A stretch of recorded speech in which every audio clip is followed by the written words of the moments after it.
Good afternoon, everyone. My name is Nicoletta Pireddu, and I'm the inaugural director of the Georgetown Humanities Initiative. On behalf of my co-organizers, I wish to welcome all of you to an event that is the result of an extensive cross-campus collaboration involving the Georgetown Humanities Initiative, the Earth Commons, the Laboratory for Global Performance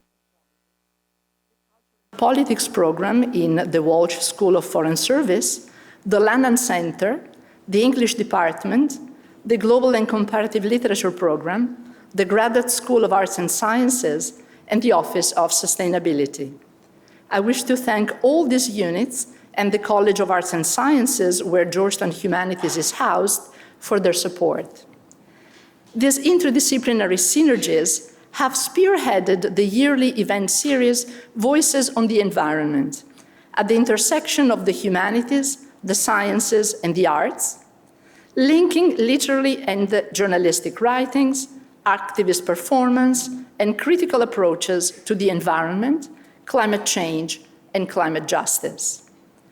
We could not have a more inspiring keynote speaker with us today than Amitav Ghosh to address the many facets of our planetary environmental crisis. Everyone lives in a story, we read in his novel, The Shadow Lines, because stories are all there are to live in. In his fiction and nonfiction writings, stories and the imagination show us the interconnectedness of our past, present, and future. They help us recover lost meanings that are vital to humanity.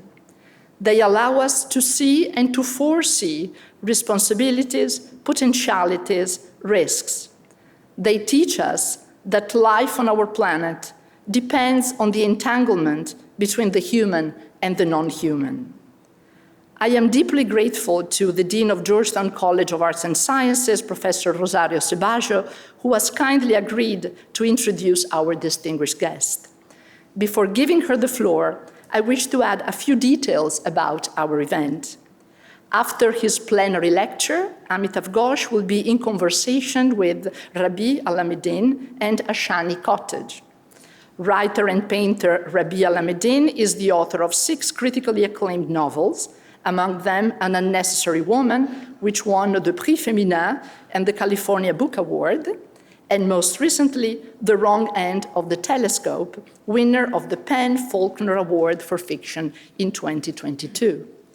Other honors include the Harold Washington Literary Award in 2018, the Dos Passos Prize for Literature in 2019, and the 2021 Lannan Literary Award for Fiction. He is currently the Kapnick Foundation Distinguished Writer in Residence at the University of Virginia, and will begin his 3-year appointment as the Lannan Foundation Visiting Chair in fall 2023 here at Georgetown. Ashanee Kottage graduated from the Walsh School of Foreign Service and is currently a post-baccalaureate research analyst and activist at the Earth Commons and the Laboratory for Global Performance and Politics here at Georgetown. Inspired by her experience growing up in Sri Lanka, she is concerned about the security of this earth and of people that bear severe consequences of climate change. She's working towards decolonizing conservation, combining rigorous scientific research with empathy, embodiment, and performance. In the last part of our event, all of you in the audience will have a chance to ask questions. Last but not least, the sale of Amitav Ghosh's books will continue in the Healy foyer here outside until 3 p.m., and he kindly offered to sign a few copies, so stay around. And now, please join me in welcoming Dean Rosario Ceballo. Thank you very much.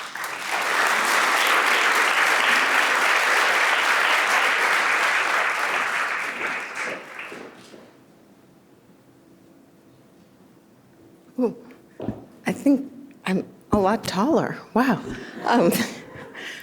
Professor Pireddu, thank you for that gracious welcome for this incredibly important event, Voices on the Environment. And I also want to thank you for your inspiring leadership of the Georgetown Humanities Initiative. I've waited a long time to do this, and I hope you will all not mind, but can we all please give her a round of applause?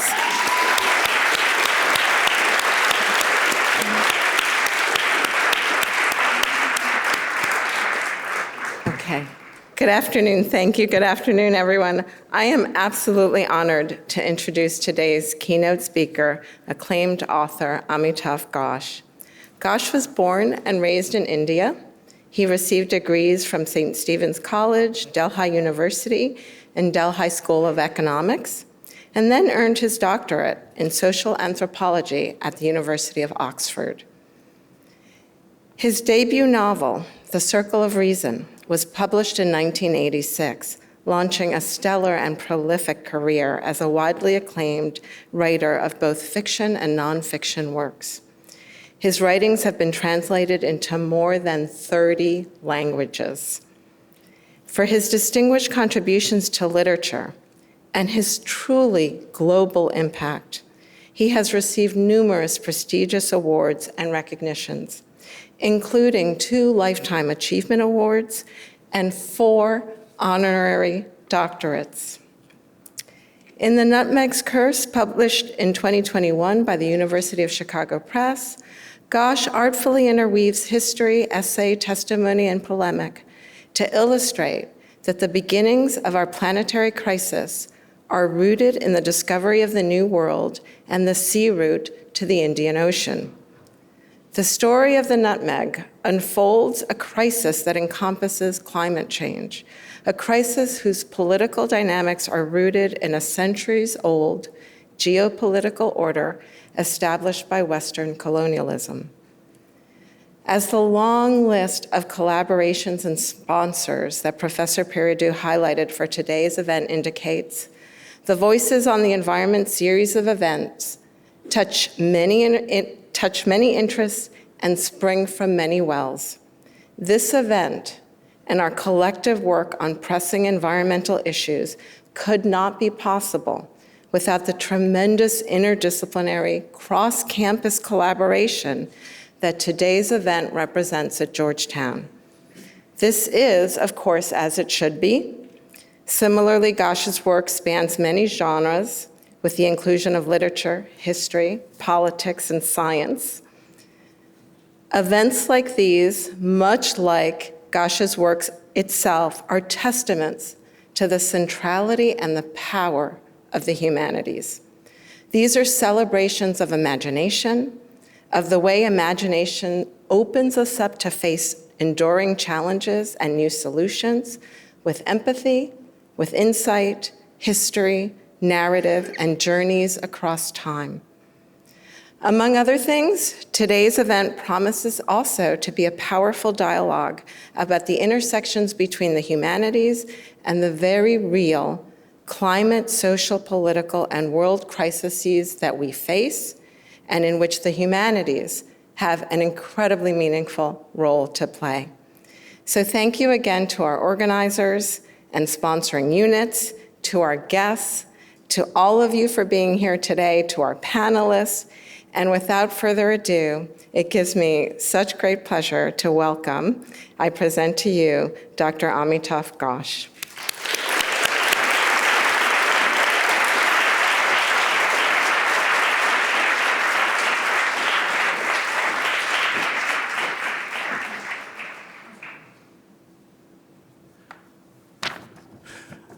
Well, it's such a pleasure to be here in this beautiful room. And it's always wonderful to visit Georgetown. I've really enjoyed my visits here, and it's great to be here again. And I'm very grateful to Professor Nicoletta Peridou and Dean Rosario Ceballo for their very generous and kind introductions. So thank you very much. I'm going to talk to you today about my book, The Nutmeg's Curse. It's a story that begins almost exactly 400 years ago in a place that's so far away that very few of you are likely to have visited it. I know that you have your School of Foreign Service, is that it? Yes. And many of you are very, very well traveled. But I doubt that many of you have been to this particular corner of the world. It's in the Moluccas, that is in the very easternmost part of Indonesia. It's actually closer to Australia than to Java. And there it is. These are the Banda Islands. Has anyone here been to the Banda Islands? One person. Amazing. That's the first person I've met, another person I've met who's been to the Banda Islands. So the Banda Islands are really remote. Even now, to get to the Banda Islands is very difficult because you can take a boat that would take you like 3 weeks, to get there from Java. And even if you take a flight, you have to fly from Jakarta to Manado in Sulawesi. Then from there you have to fly to Ambon in the Moluccas, and from there you have to take an 8-hour ferry way out to the Banda Islands. So you can see there is the Banda Sea. These islands have a sea named after them, but you can hardly see these islands. They're so tiny. I mean, the biggest of them is like 4 miles long. They're just a tiny sprinkling of dots in the middle of the ocean. And what makes them very special is that they're a part of the Ring of Fire, which of course runs through California, etc., through Alaska and down. It takes a little turn over there through Indonesia and then goes on to New Zealand. And the Ring of Fire is the world's most active seismic zone. And that's what makes the Banda Islands so special, because they have their volcano, Gunung Api, which literally means fire mountain.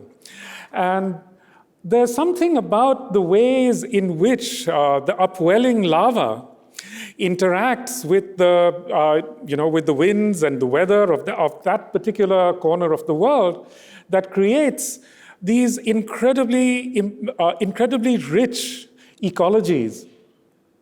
So this is another part of the Banda Islands. This is, of Maluku. This is northern Maluku.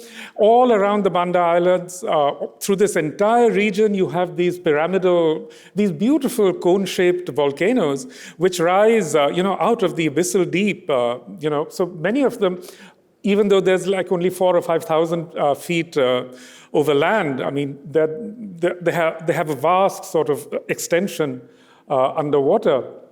And these mountains always seem to be sort of in eruption, but they're not always in eruption, but there's, always a lot of smoke coming out of the top. There are clouds there. But they do erupt every now and again. And so this is Mount Gamalama in North Maluku erupting. But what happens with these eruptions is that it creates incredibly fertile soil. And the soil, in turn, gives rise to these amazing forests. And in the pre-modern era, many of the world's most important luxury goods came from these forests. So, for example, to go back, these islands over here, this Ternate, it had this amazing tree, the clove tree. And the cloves only grew on these 4 or 5 islands, Ternate and the islands around it. These islands, I'm going back, sorry. So the Banda Islands, their incredible gift is the nutmeg tree. And the nutmeg tree produces both the nutmeg, which is part of the fruit of the nutmeg tree, but it also produces mace. And mace is that little red scrap that you see on the outside of the nut. So that's what a nutmeg looks like when you just take it out of its fruit. It's a little nut that's encased in this lacy, beautiful scarlet thing. And mace was actually even more valuable than nutmeg because it's a very concentrated flavor. So the extraordinary thing is that this tiny archipelago that you can't even see on a map had this incredible treasure, the nutmeg tree. And the nutmeg tree made the people of these islands prosperous because this tree is endemic to these islands. Every scrap of maize and every single nutmeg before the 18th century came from these 6 islands. And these spices have been circulating in the world for thousands of years. We know that from archaeological sources. We know that from textual sources. They're mentioned in Latin sources, Chinese sources, Sanskrit sources. So even though these islands are so remote, they were connected to the world through these trade routes. So what you had there was a transit trade. One merchant would maybe take the spices from the Bandas to, let's say, to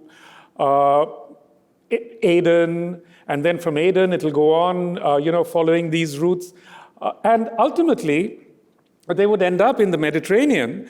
But in the Mediterranean, the entire spice trade from the early Middle Ages onwards was the monopoly of Venice.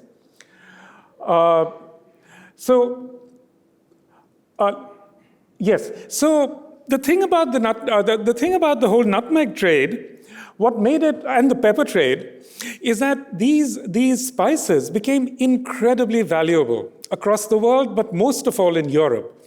And at a certain time, you could, for a handful of nutmeg, buy a house in Amsterdam or in Venice. You could buy a ship. They were that valuable. What made them so valuable? I mean, today we don't even, we pay pennies for a nutmeg. But so what made them so valuable at that time? Well, there's a sort of myth that spices were good at preserving meat, but actually that's not true. The best preservative of all is salt. Spices don't actually have very powerful preservative powers. So what made them so valuable? In fact, they were the commodities. They were valued because they were valued. They were valued because rich people valued them. They were valued because kings were presented, with spices. Here you can see, to show that this is a very rich household, he's painted some nutmegs into the corner over there. So, in effect, nutmegs were of such value that every other power in Europe really bitterly resented Venice's stranglehold on the spice trade. And the reason Venice was able to control the spice trade is because they reached these very advantageous treaties with the powers in Egypt and in the Levant, most of all with Fatimid Egypt and so on. And so this monopoly continued over several centuries, even as the value of spices was increasing. This is how the spices ultimately reached Venice. But you have to remember that Venice's great competitor was Genoa. And the Genoese, most of all, were bitterly resentful of the Venetian monopoly. And in fact, Venice and Genoa fought each other so much that they ended up losing Constantinople. Many Genoese really applied their mind to how to break the Venetian stranglehold on the spice trade. And one of those Genoese was Christopher Columbus. So here you see the Alley of Spices in Venice, where it's still called that, even though there's not a single spice shop left on that particular alley. This is, in fact, the last spice shop in Venice. And it's a really beautiful place. If you're ever in Venice, you should seek it out. And so the desire to break the Venetian spice monopoly led to, in fact, this great series of voyages, all sponsored by the Atlantic powers, Spanish, by Spain, by Portugal, and then by the Dutch and by the English. So in effect, the search for these commodities became so intense that in fact it opened up the whole world, including where we are right now. So what happened is that the Portuguese were the first to reach the Banda Islands, but they were closely followed by the Spaniards. This is Magellan. Magellan set off to find the Banda Islands. He didn't make it. He was killed in the Philippines. But his remains were taken to Maluku, to the Moluccas, and he was actually buried in the Moluccas. So that's Tidore, which is opposite Ternate. And the Spanish established a stronghold in Tidore, and that's where Magellan is buried. But hot on the heels of the Spanish came the Dutch. The Dutch became the dominant global maritime power in the late 16th century, and by the early 17th century, they were completely dominant. They appeared off the Banda Islands in 1600. And the legend goes that the day they were sighted, Gunung Api, the great volcano of the Bandas, exploded as a warning to the Bandanese. And, a very well-merited warning it was too. Because the Dutch, their idea was to impose a monopoly on the Bandanese, a monopoly of the nutmeg trade, just like a monopoly, just like Venice had in the Mediterranean. But this was not how trade functioned in the Indian Ocean. In mercantilist times, medieval Europe and so on, monopolies were very common. But in the Indian Ocean, it functioned on a much more laissez-faire basis, with city-states competing with each other. Nobody had monopolies on any commodity. It was, in fact, the perfect laissez-faire market, strangely enough. And it was the Europeans who came there trying to impose these monopolies. So the Dutch decided that they wanted to impose a monopoly on the Bandanese, and it was impossible for the Bandanese to accept this, because the Bandanese had centuries-old relationships, with Chinese, Indians, Arabs, Africans, and these are familial relationships, so they can't be interrupted. There are relationships of patronage, clientage, and so on. So the Bandanese resisted as best they could, and they fought back against the Dutch. And they fought back effectively enough that in 1621, this man, Jan Pietersen Koen, who was the architect of the Dutch Empire in the East Indies, he decided that the Banda Islands needed a final solution. So, in early 1621, he put together a very large fleet, including and an army that included many renegade Japanese ronins. These are sort of like a samurai for hire. And he went to the Banda Islands with his fleet. And basically, within a period of 10 weeks, they exterminated the entire population of the islands. They didn't kill everyone. There were only like 15,000 Bandanese. But they killed, burnt villages, etc. So about a third of the population was directly murdered. Another third or so was enslaved and taken to Java. And another third was driven into the mountains, where they perished of disease and starvation and so on. A few hundred managed to escape to some surrounding islands, where they managed to keep Bandanese culture alive. And to this day, they come to the Banda Islands, to remember, to commemorate this terrible genocide that happened there. And I use the word genocide advisedly because I think it's often misused.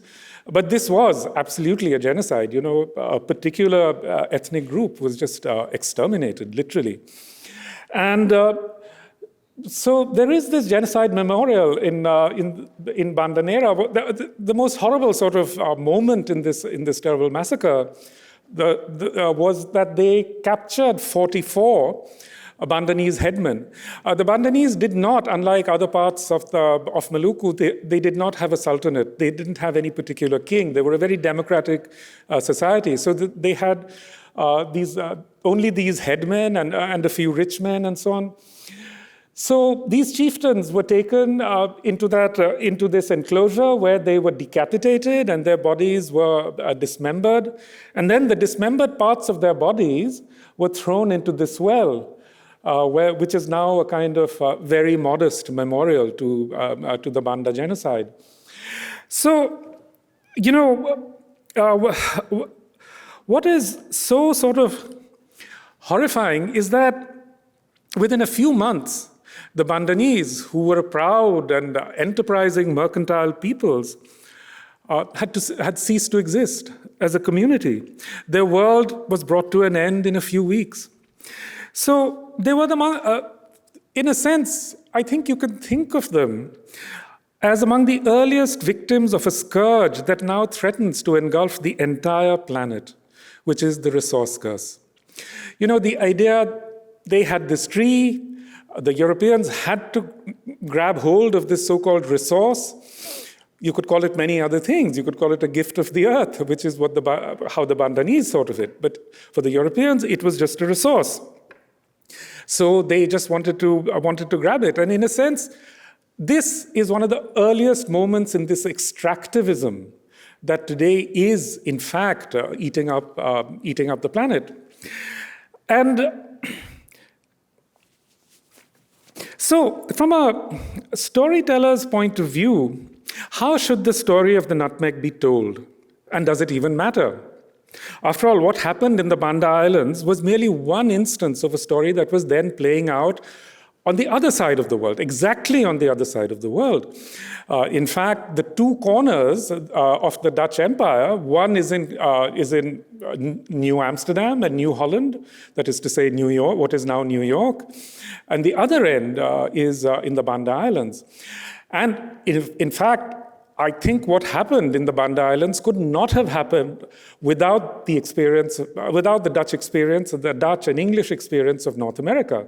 Because at the same time that they were exterminating the Bandanese, they were also exterminating the Pequot and many other Native American communities, especially in Connecticut. And the Dutch and the English, even though they were fierce competitors and so on, they were absolutely intertwined with each other. In fact, many of the early Mayflower pilgrims had fought in the 30 Years' War in Holland. Many of them actually had Dutch wives and spoke Dutch. So they were very closely intertwined. They learned from each other. And of course, later in the 17th century, they actually took a Dutch king in England. So in that sense, we could say that history is over. And we are now living in a century that bears no resemblance to the 17th century. This is a time when the fate of plants and botanical matter and human beings, we could say, have been completely divorced. Human beings now we think of ourselves as being completely separate from nature. We think of trade today as being mainly guided by non-natural goods, by manufactured goods and so on. So what possible bearing could this centuries-old story have on our times? But the trouble with that narrative is that it's not true. Humanity is today even more dependent on botanical matter than it was 300 or 500 or even 5 millenniums ago. And not just for food. Most people in the world today are completely dependent in every aspect of their lives on energy that comes from long-buried carbon. And what are coal, oil, and natural gas except fossilized forms of botanical matter? And it's no accident, in fact, that a very large percentage of the Earth's fossil fuels come from the same forests that produced, that is the same ancient forests that produced commodities like nutmeg, clove, and so on. The Gulf is just a sunken forest. It was a very fertile forest. So humanity is today even more dependent on botanical matter than it was, a very long time ago. And today, the truth is that human beings have never been more dependent on the Earth's provisions than they are now.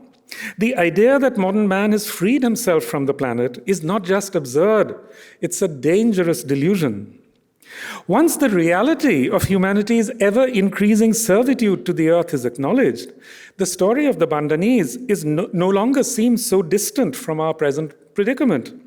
To the contrary, the continuities between the two are so pressing and so powerful that it could even be said that the fate of the Banda Islands might be read as a template for the present, if only we knew how to tell that story. Now, how do we tell this story? So, the horror of the story of the Bandanese lies in no small part. So, we are today in this position of devouring, literally devouring our young. So, the horror of the story of the Bandanese is that the narrative of their elimination from the land revolves around a tree, a species of incomparable value gifted to them by their volcanic ecology. Yet, what can be said about the role of the nutmeg tree in this story? It's certainly true that the history of the archipelago cannot be narrated without reference to the tree, but it cannot for that reason be said that the tree authored or decided the fate of the Bandanese. So these questions bring us to the limits of a certain way of telling stories about the past. The empirical documentary methods of historical scholarship depend critically on language, literacy, and writing. Its evidence comes primarily from written records, and therefore, in the stories that historians tell, entities that lack language figure only as backdrops against which human dramas are enacted. Nutmegs, cloves, and volcanoes may figure in those stories, but they cannot themselves be actors in the stories that historians tell, nor can they tell stories of their own. For Malucans, on the other hand, as for many others who live in seismic zones, trees, flowers, and volcanoes are makers of history as well as tellers of stories. For the Bandanese, the landscapes that they live in are not just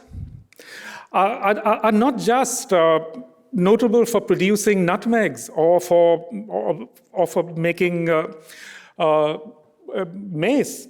For them, their landscapes are places of dwelling.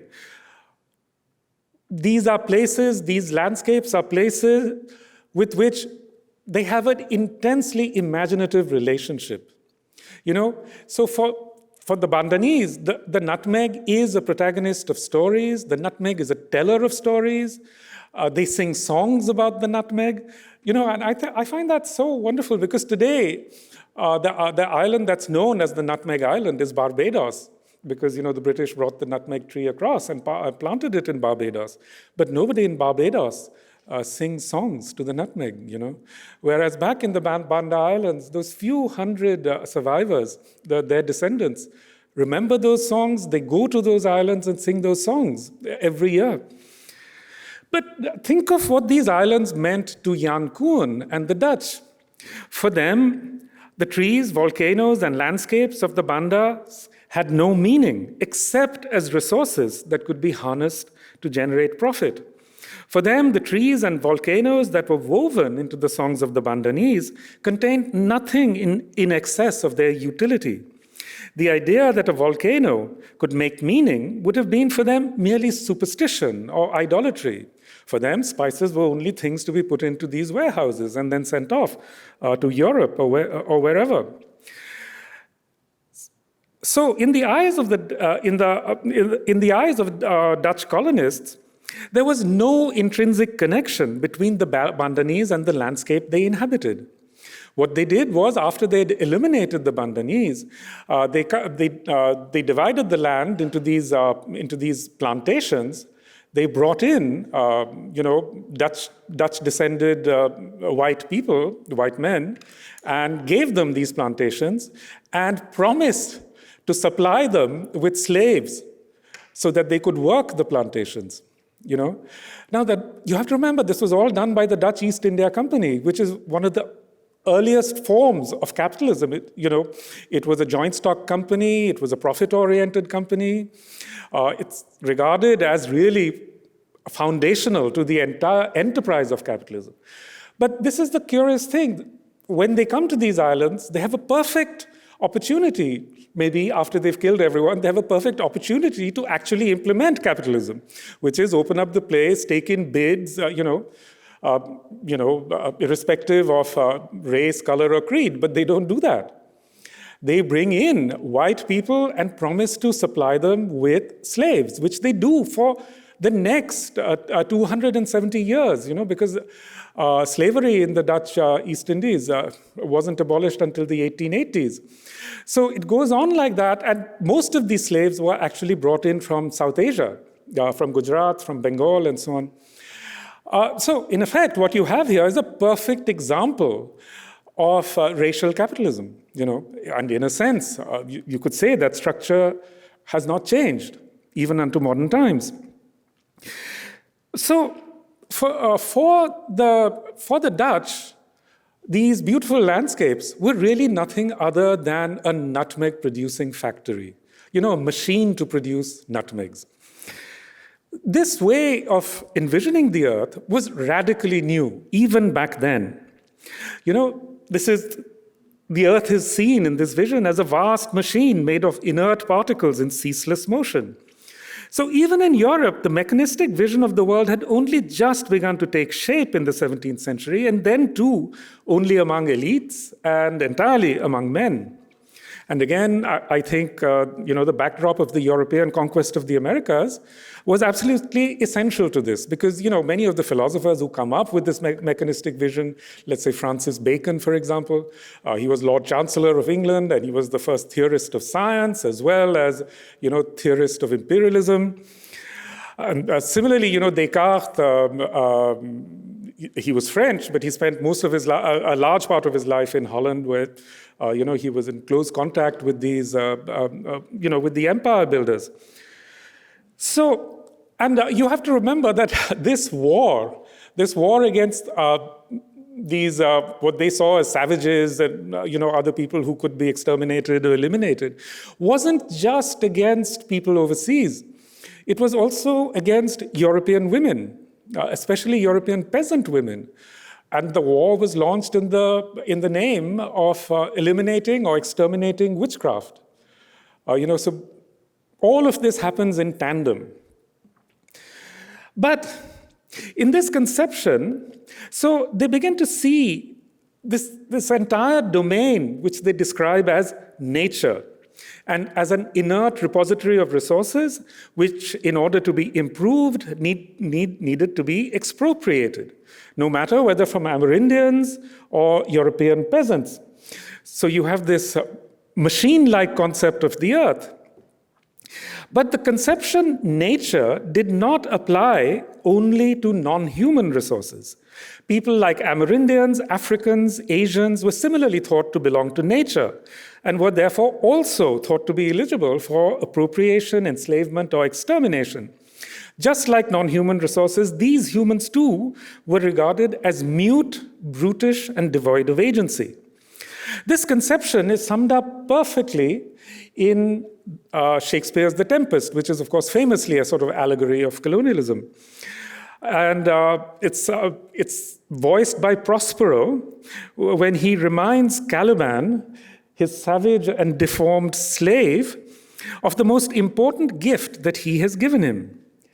I pitied thee, took pains to make thee speak, taught thee each hour one thing or other, when thou didst not, savage, know thine own meaning, but wouldst gabble like a thing most brutish. I endowed thy purposes with words that made them known. So, the essence of Caliban's brutishness doesn't lie in his appearance. Even though Caliban is described, as a savage and deformed slave, it's not because of his appearance that he is a brute. It's in his inability to make meaning, even though he possesses the faculty of speech. In this framing, brutish humans cannot produce meaning, even though they possess the uniquely human faculty of speech. Their sounds amount to mere gabble until the colonizer gives them words, which endows them at last with the ability to make meaning. Until then, no matter that they have tongues, voices, and languages, brutes are effectively mute, like nature itself, which also makes sounds, but produces no meaning in this view. In this view, the sounds of nature are not equivalent to utterances.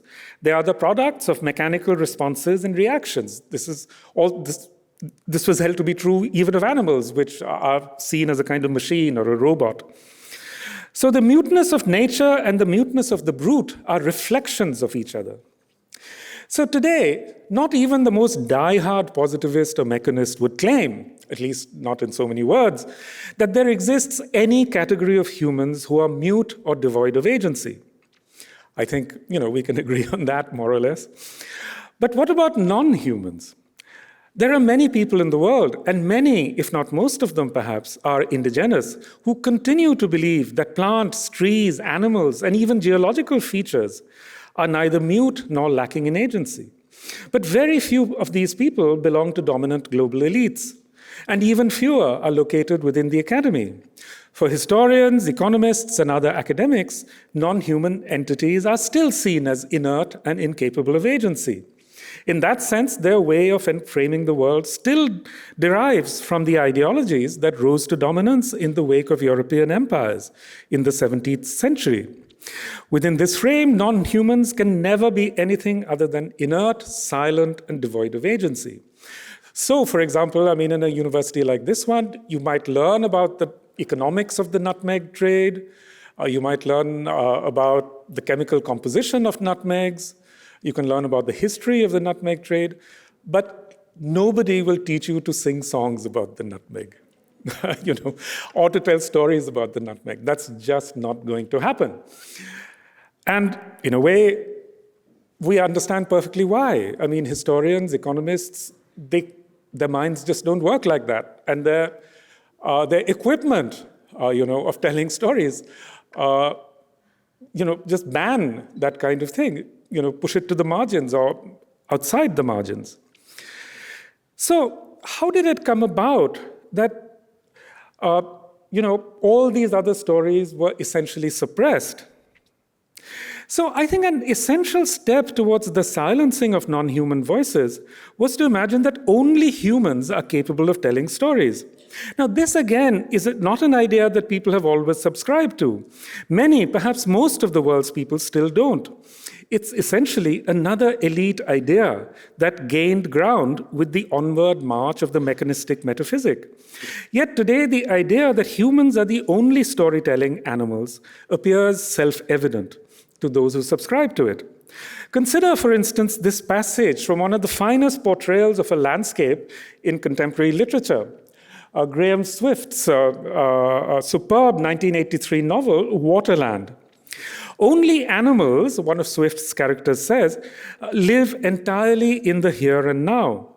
Only nature knows neither memory nor history. But man, let me offer you a definition, is the storytelling animal. Wherever he goes, he wants to leave behind not a chaotic wake, not an empty space, but the comforting marker buoys and trail signs of stories. This passage serves as an epigraph for a fine article by the environmental historian William Cronon.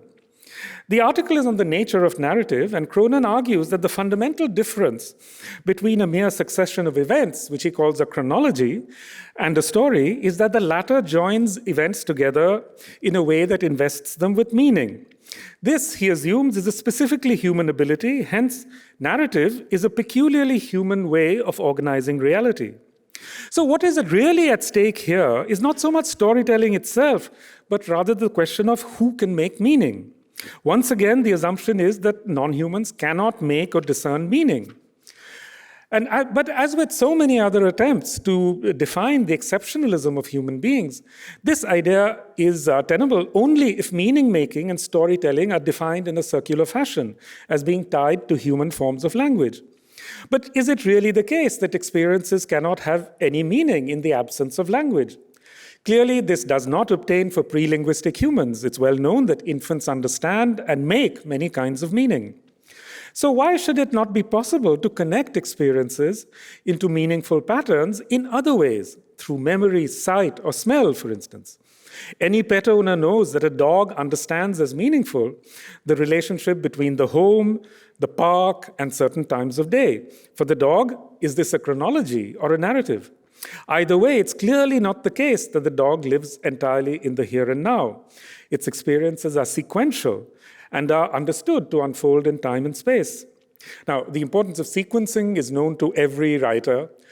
Essentially, a story arises out of sequences. And often these sequences are tied to places.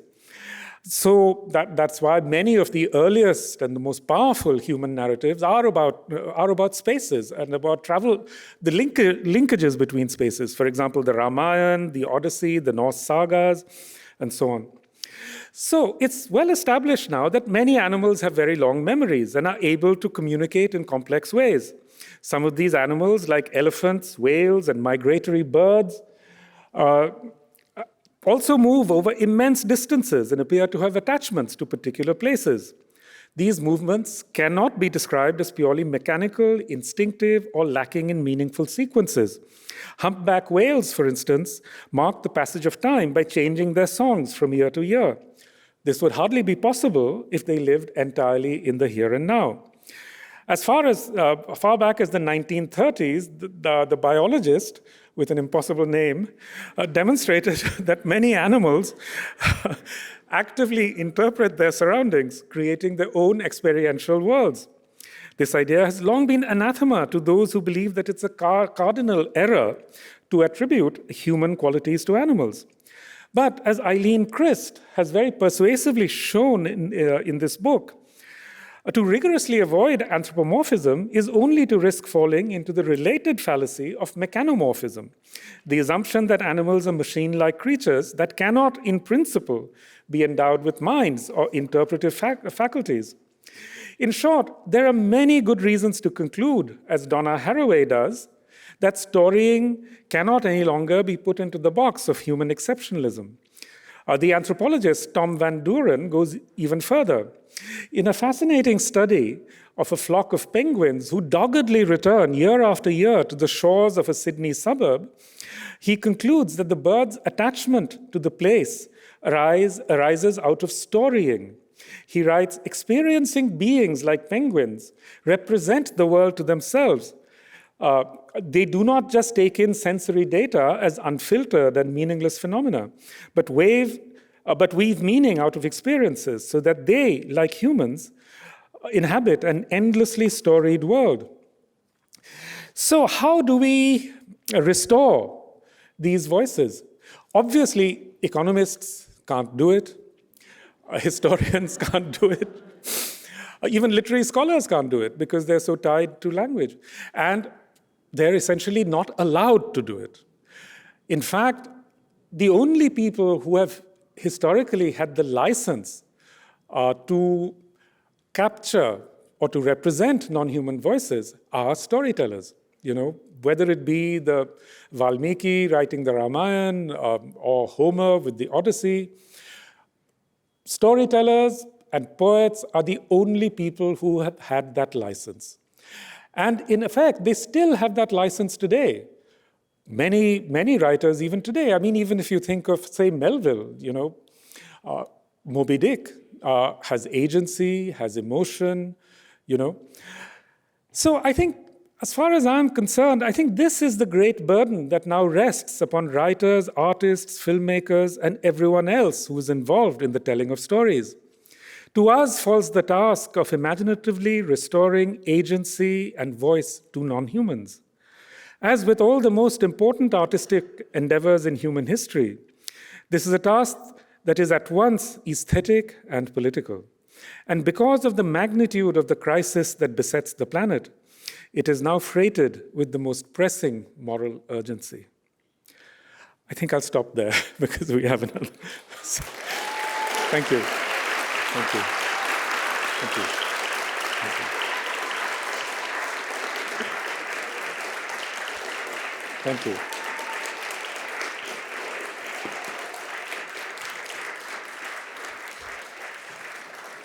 I'm sorry I've eaten into the time for the next, but there we are.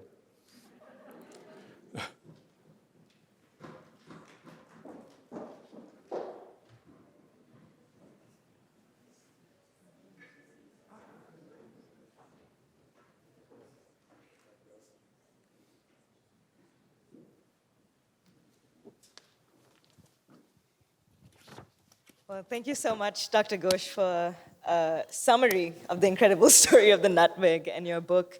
And I'm primarily really curious about this spiritual essence that you encourage we all connect to with, and confronting this perception that nature is just inert. And I'm curious, how can we move to do that when we're so enmeshed in urban environments? And also when we're out in nature, how can we be open to receiving from her? I think actually the urban environments are the most interesting in which to encounter this story, you know. I don't know if you've seen this amazing documentary, All That Breathes. It's made by an Indian filmmaker called Shaunak Sen. And it's about the relationship between these three brothers and kites. Kites are a kind of raptor, a very common raptor in South Asia. And they rescue these birds and look after them.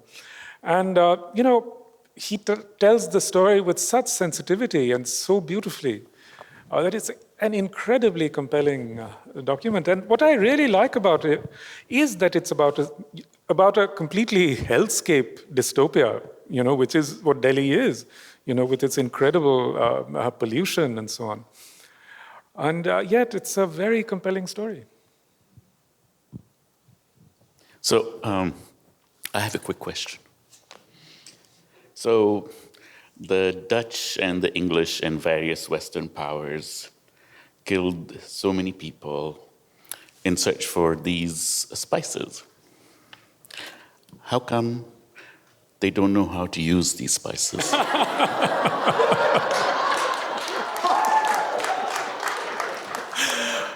That's a very good question. You really want me to answer that? Absolutely. I don't know. Fortunately, we are not in Florida. Otherwise, I think I might not be able to tell that story. But so, you know, in fact, before the 16th century, if you look at the cookbooks, European cookbooks, European royalty and nobility ate very spicy food. They loved spicy food, just like, you know, today, the English people love eating tandoori this and vindaloo that. So, you know, they were completely enamored of spicy food because spicy food tastes delicious, you know. But what changed, I think, is that after spices came to be associated with colonized dark-skinned people, that devalued them to a certain degree. And simply because they became so easily available, because, you know, these trees traveled outside and, you know, the spices became very cheap. That was another reason why they were devalued. But I think it's also that, you know, from the late 18th century onwards, there was a great hysteria in the Western world about onanism, you know.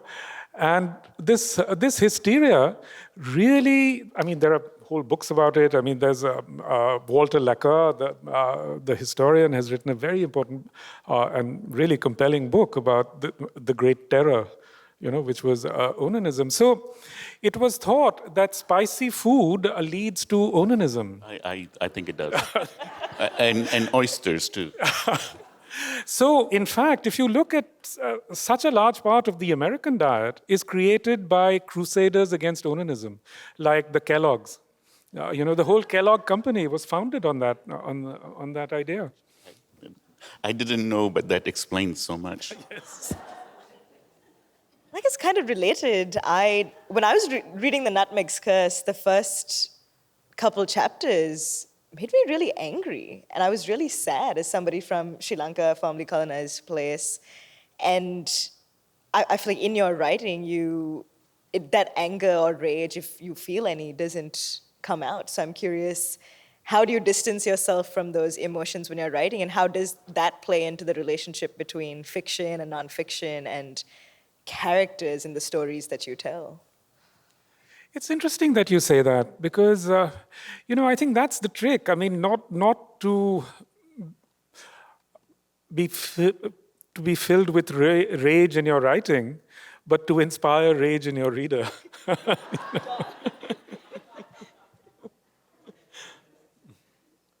I actually had a soprano once explain to me that she would never cry when she's singing, but she intended for the audience to cry. And if she cried, then she's not doing her job. That's right. That's right. So can we talk about one of our favorite books, Exterminate All the Brutes by Sven Lindqvist? Sure, yes, absolutely. Yeah, I mean, that book was an absolute inspiration to me. And Sven Lindqvist, I don't know if many of you know him. He wrote Exterminate All the Brutes and many other books, but also Terra Nullius is one of his really great books. What I find really inspiring about his work is Exterminate All the Brutes is a sort of double narrative. One of the narratives is about him traveling in Africa. And at the same time, he's exploring this idea of exterminationism, and its centrality to European thought. So it's at once a sort of book about ideas, but it's a book about ideas that explores ideas through space, through landscapes, through travel. And, in effect, that's what I've always done myself. And especially in this book, I found that the very fact that it was grounded in space gave it a particular character, that it was the spaces that I kept returning to. And I think this connects also very much with my reading of Native American thinking and Native American stories, which are always anchored in space, in particular spaces. And those spaces, they bring to life through their stories. If you read Leslie Marmon, Silko, for example, and so many others. So space becomes, in fact, it's space rather than time. The European novel, the European traditions of storytelling are very tied to temporal orders, but many other forms of storytelling are essentially tied to space. And I guess that was what I was trying to do with, in my own work. And at about the same time, when I started writing this book, I also read a wonderful book by a young American writer called Ben Ehrenreich, Barbara Ehrenreich's son. Many of you will know Barbara Ehrenreich, certainly. So Ben Ehrenreich published this completely wonderful book called Desert Notebooks, in early 2020. And, I just felt that we were all on the same journey, as it were. He's absolutely wonderful. Yeah. And speaking of space and place, a lot of US universities are now moving towards including caste as a category of non-discrimination. And just today, actually, Georgetown is doing a symposium on global caste in a couple hours at the Moritara Center. So just a plug, if anybody can make it at 3:30. Can you talk a little bit about the relationship between caste and capitalism and how that relates to on climate change and the people who hold these stories and songs that we talk about? It's a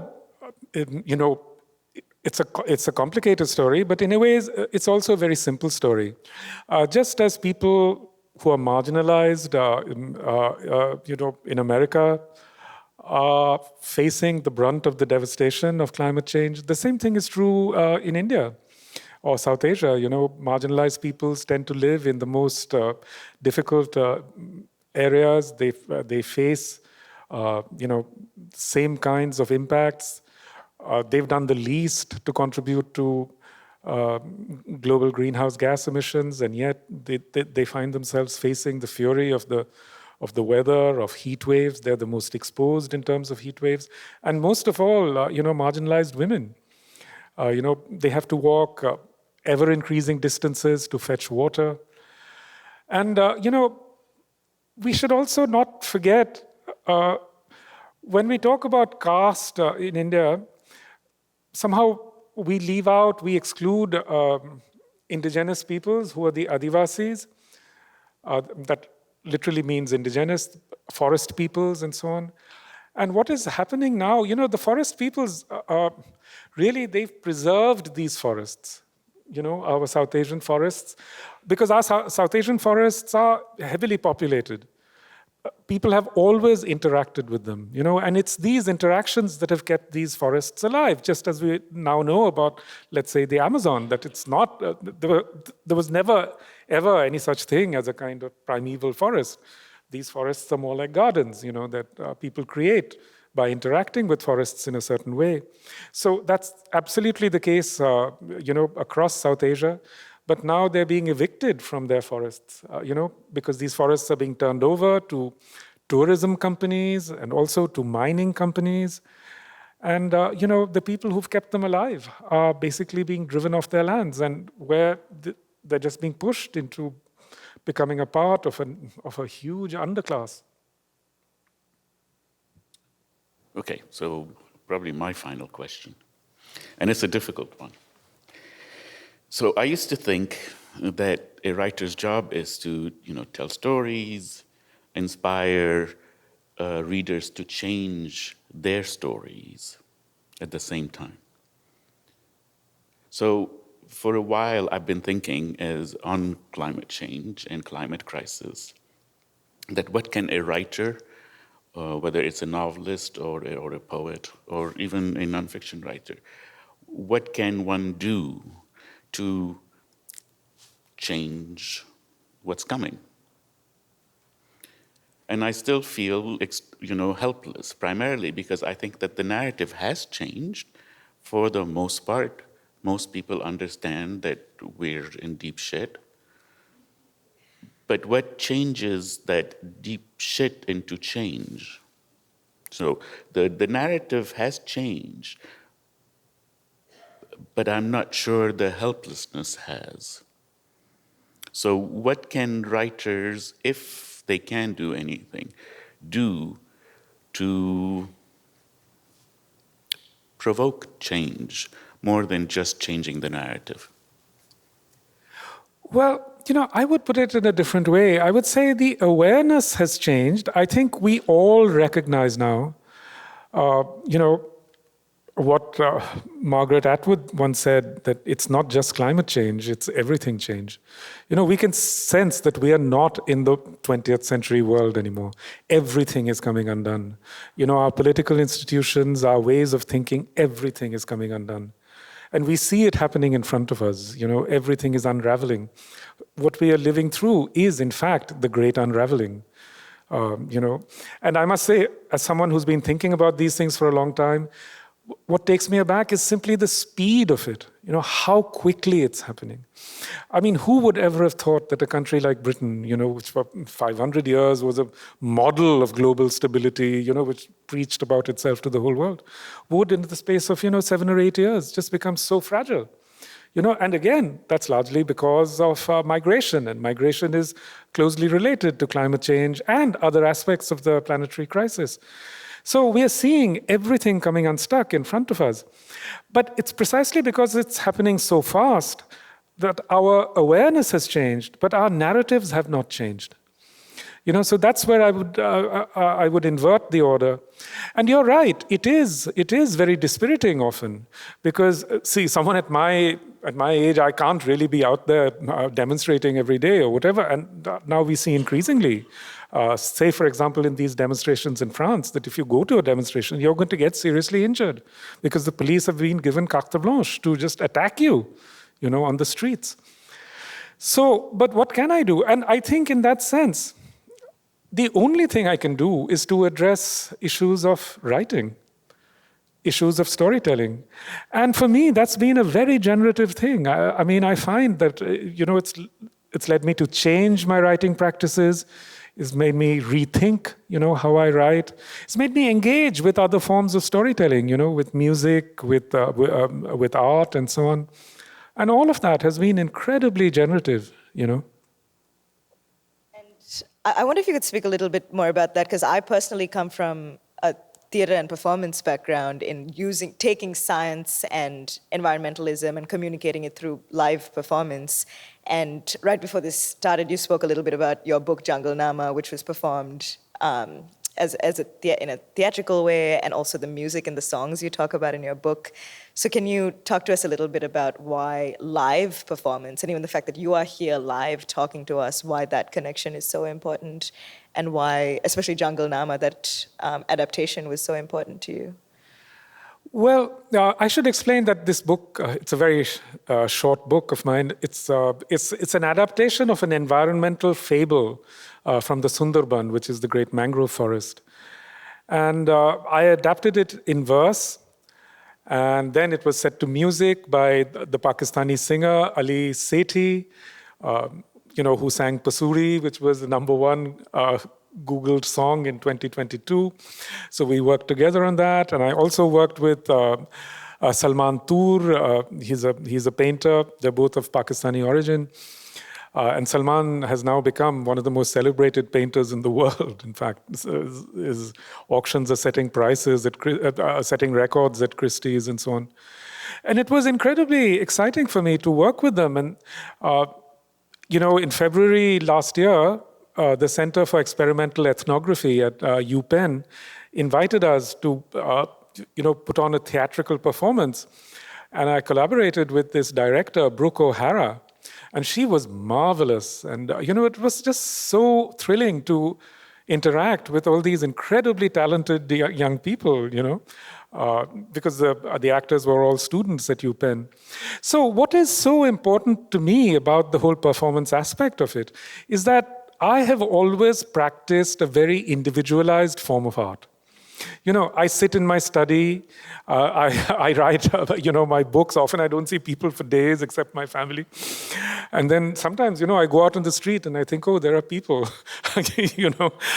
You get like that. You get trapped in your head. And then, my manuscript goes out to some copy editor I've never seen. That then, somehow becomes a book. And that book is bought by a reader who goes to their study and reads it on their own. But when you see a story like Jungle Nama, these stories in the Sundarban, they exist in multiple iterations. They exist as a book, they exist as folk tales, they exist as performances, they exist as songs. So they exist in all these iterations. And each of these iterations is collaborative. It's a completely different way of working, where you're working with other people, and you're also, the work you do is put on display in front of a collectivity. And they themselves are also making that work with you, in a sense. And, it's completely clear to all of us today that what we need in terms of action on the climate is collective action. It's not something that we can essentially affect through individual changes. So I think, to do these performances, to approach this issue through performance, is essentially, how shall I say? It's the medium is the message, Thank you. Should we open it up to the audience? Amazing. We have some mics going around. We also have some standing, we have one standing mic. Raise your hand if you'd like a mic to come to you. Amazing.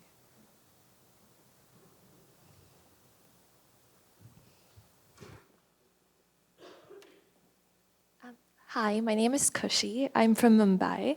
And I'm a sophomore in the college studying economics and English. So a lot of what you said today was very relevant to some of the thoughts I've been having on a personal and academic level. So a question that I had was a lot of the examples that you gave of influential art, for example, with poetry, was incredibly intertwined with faith. And faith played a very prominent role in decision-making up until, I guess, the advent of capitalism. For example, with the Vedas or even the Odyssey or like Layli and Majnun, all of these epic poetries were so influential because they were representations of faith.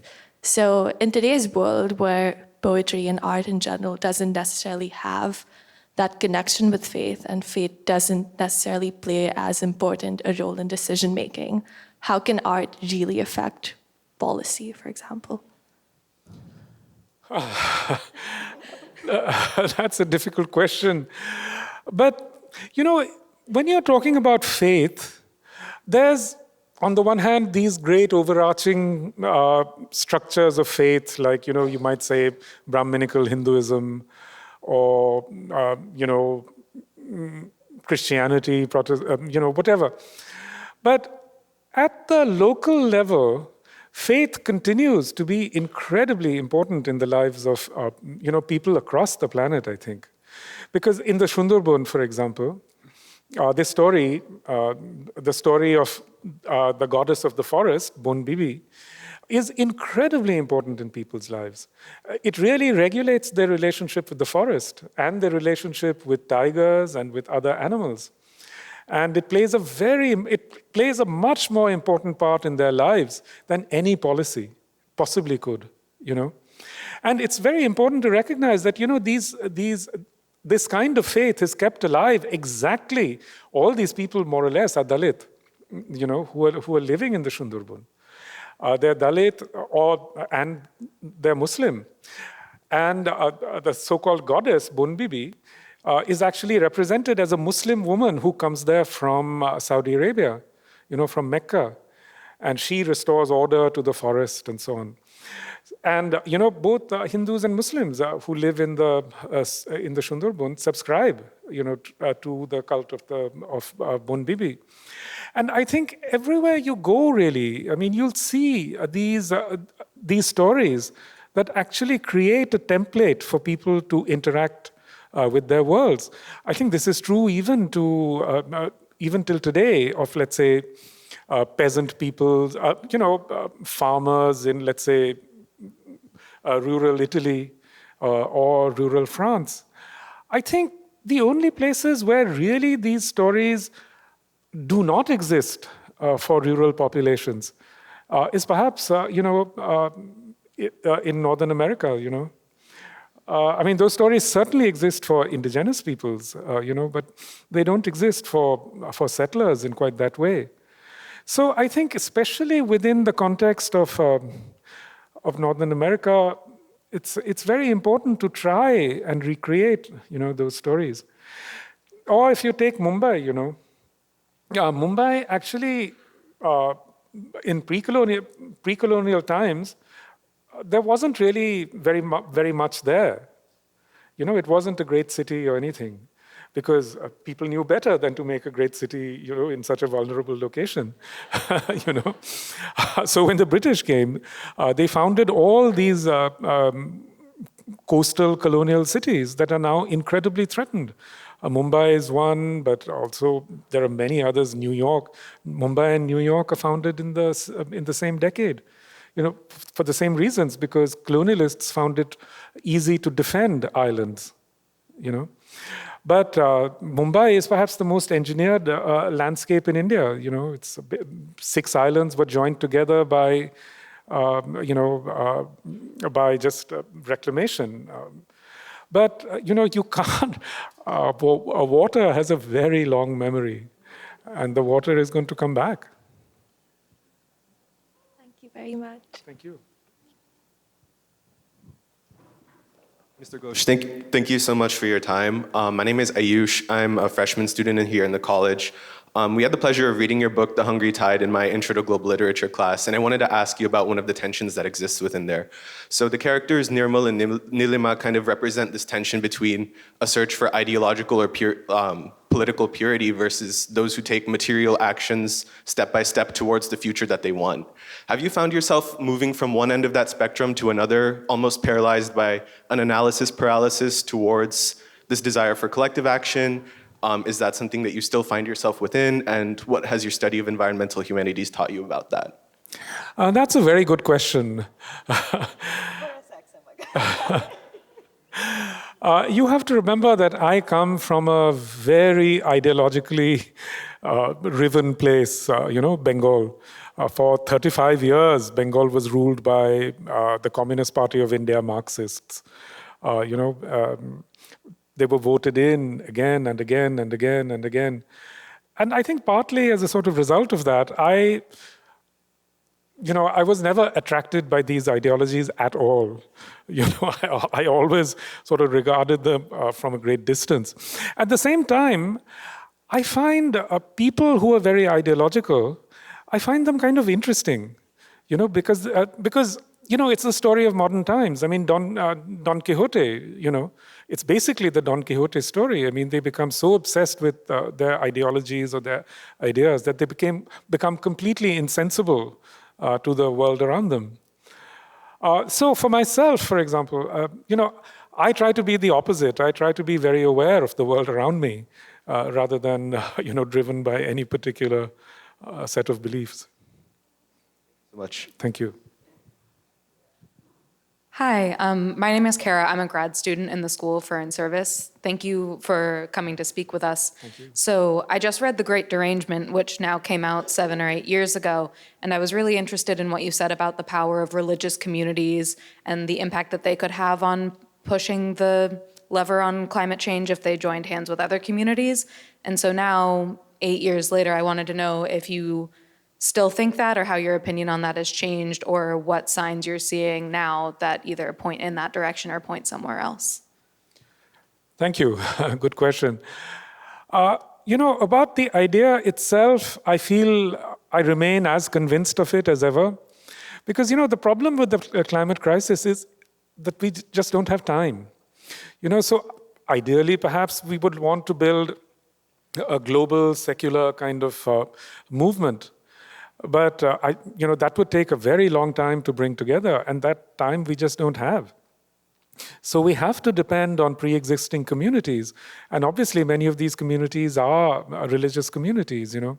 But even if we look at the whole history of how such movements have been put together in the past, I think one thing we can see is that always they're put together by bringing together many different kinds of, by building a very wide tent, which can accommodate all kinds of people who don't agree on anything else. So, for example, the civil rights movement would be cited here. But I think an even better example, really, is of the anti-opium movements of the late 19th century, Because, opium was then essentially sponsored by the world's most powerful governments, Holland, the British Empire, and so on. I mean, the British Empire was largely dependent on opium revenues, so they sponsored the entire opium trade. Americans were also very heavily involved, within the opium trade. So many, just as, the fossil fuel movements of today are incredibly powerful, the opium lobbies of the late 19th century were incredibly powerful, But a global movement came together from the 1880s onwards, and essentially within 30 years, they were able to attach reputational damage, to anybody who dealt in opium. I mean, really significant reputational damage. And it was a sea change, because before that, the British had always bragged about how great their opium enterprise was and so on. But once the reputational damage came to be attached to the opium trade, really within like 30 years, a whole sort of a series of pacts were signed across, across the planet, which essentially outlawed certain kinds of dealings in opium. And it happened very fast, and it was exactly this kind of movement. Feminists in India, in alliance with feminists in the United States, many different kinds of church groups, many other Hindu religious groups, Muslim groups, most of all Chinese groups of many kinds. So, this movement was really constructed at a time when communications were not easy.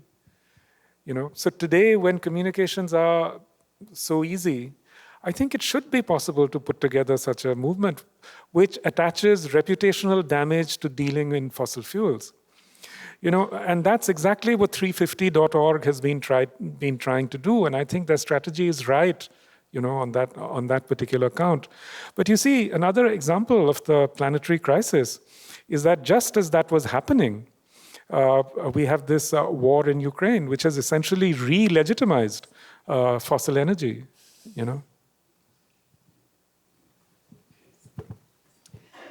Erica Fisher, admirer, and Georgetown alumnus. On a lighter note, I was born and reared in Southeast Asia. The first time I lived in the United States was when I came to Georgetown. The food tasted the same for 2 years, bland.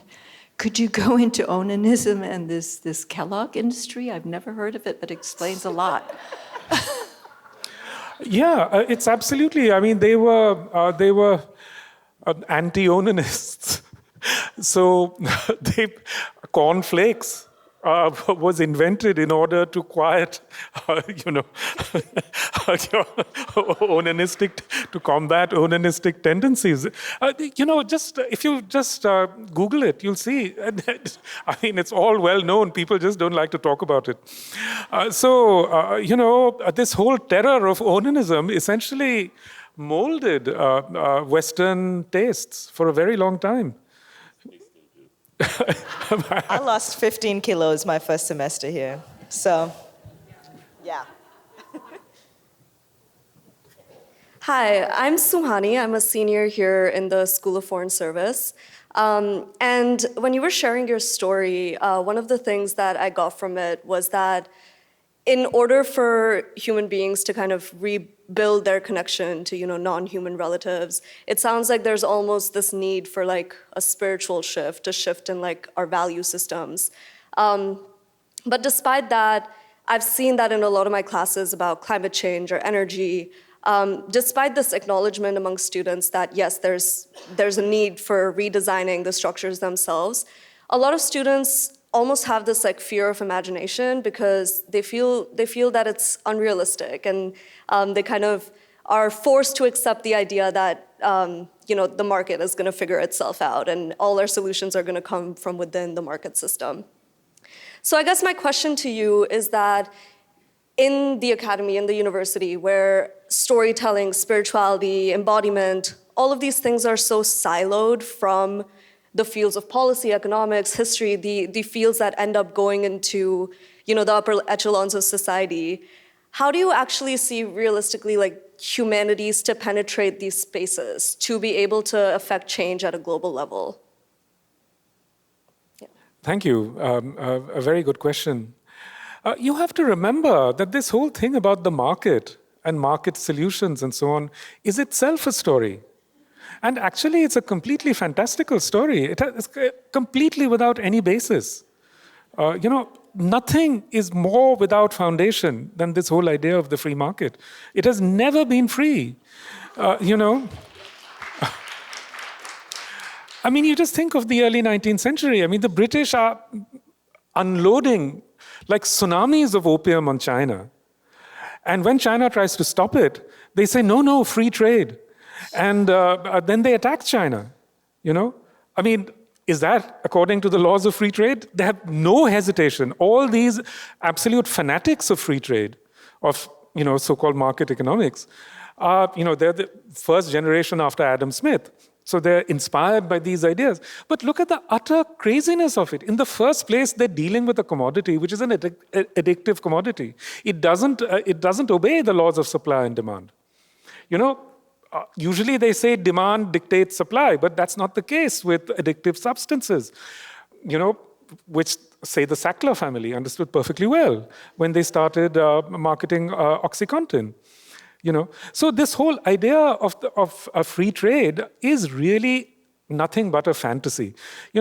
My good friend Naomi Oreskes has just published with her writing partner a very, very good book called The Big Myth, where she really examines the evolution of this whole idea of, market systems and so on in America. And she shows that, in fact, this idea was literally marketed to the American public, by spending vast quantities of money, on the part of various corporations. So those people who think that the market is going to take care of climate change are essentially victims of this myth. But the second part of it is that you have to remember that your contemporaries may, while they're participating in the classroom, discount all these ideas about, let's say, magic or whatever, But what are the films they see, What are the stories that they read? Almost all of them, the most popular ones, are about non-humans, zombies or vampires or, ghosts, superheroes. I mean, superheroes are also non-humans, So, in fact, in that, in some part of their brain, they're completely participating in these other kinds of narratives.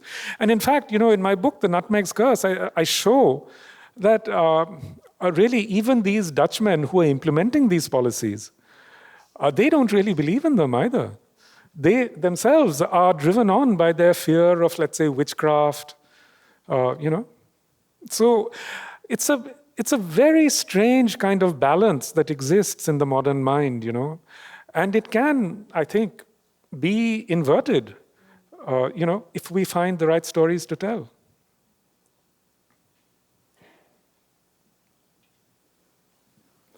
Yes, hello. Is it on? My name is Shongita Mukherjee. I'm just here as a friend of one of the convening people invited to the convening. I wanted to follow up a little bit your comparison with opium and fossil fuels, because while opium was an addictive substance, we are also addicted to fossil fuels. And going back to your statement that we are even more intricately dependent on nature and natural resources, and thinking about what you were saying about Western temporality and the focus on that, which in a capitalist mode is very short-term, and short-term profit and convenience above everything, which I think goes back to what makes people afraid to imagine, because they can't imagine it being harder or less convenient. We're always striving more for that, and profits are driven by products that make things more convenient, right? So even though reputational damage could be great, I think a lot of it has been done. I'm not clear that it's enough to shift that addiction to convenience and short-term profit. I don't know, what are your thoughts? Well, what can I say? I'm not convinced either. I think if we look at what's going on in the world, things are much worse than they seem, and much more intractable than they seem. But that doesn't mean that we can just give up, in whatever we are doing. And what I do is write stories, and that's the field where I engage with these issues, So in terms of convenience, if we could write, let's say, a story about someone who discovers pleasure in something that's not convenient, like that famous actor who started making shoes, Daniel Day-Lewis, was it? Yeah, he became a shoemaker, because he found pleasure in working with his hands. And we all know people like that. We are ourselves like that. We often find pleasure in doing things that are not convenient, like cooking, let's say, an elaborate curry or something like that, And so there are these counter-examples as well. People who, young kids who are out there doing dumpster diving. I really admire those kids. I think they are setting an example for us.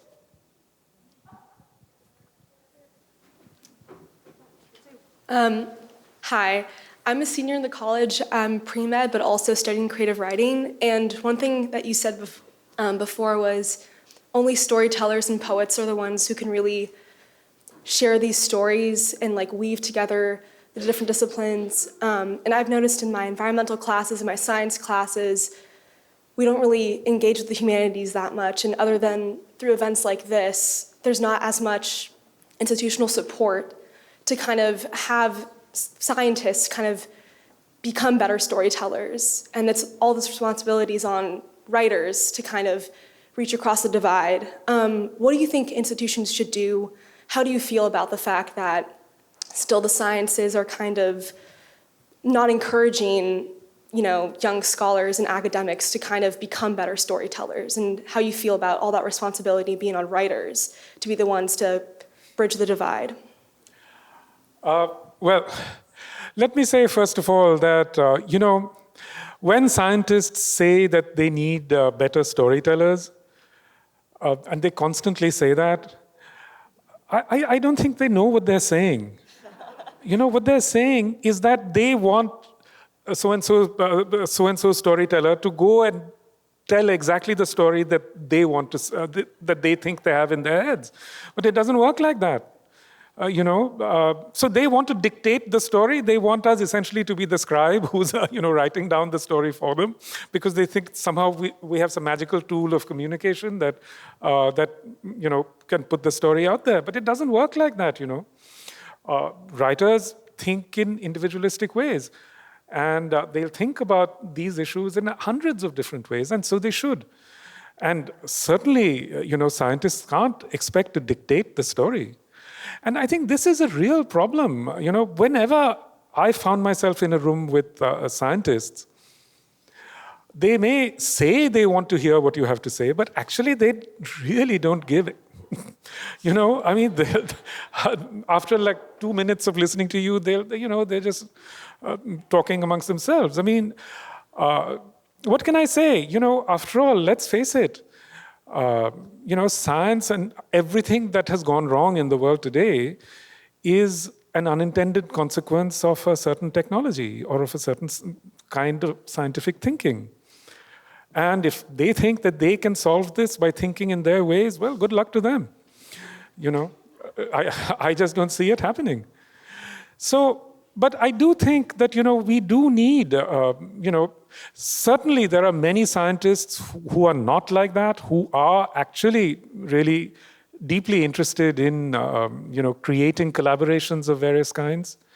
And I think many of those scientists are, in fact, often not climate scientists, but rather geologists, botanists, zoologists, who actually see the consequences of what's going on, unfolding in front of their eyes. And I think those collaborations should be possible. There should be some sort of institutional mechanism for making those collaborations possible. And I was just at Iowa State University, in Ames, Iowa.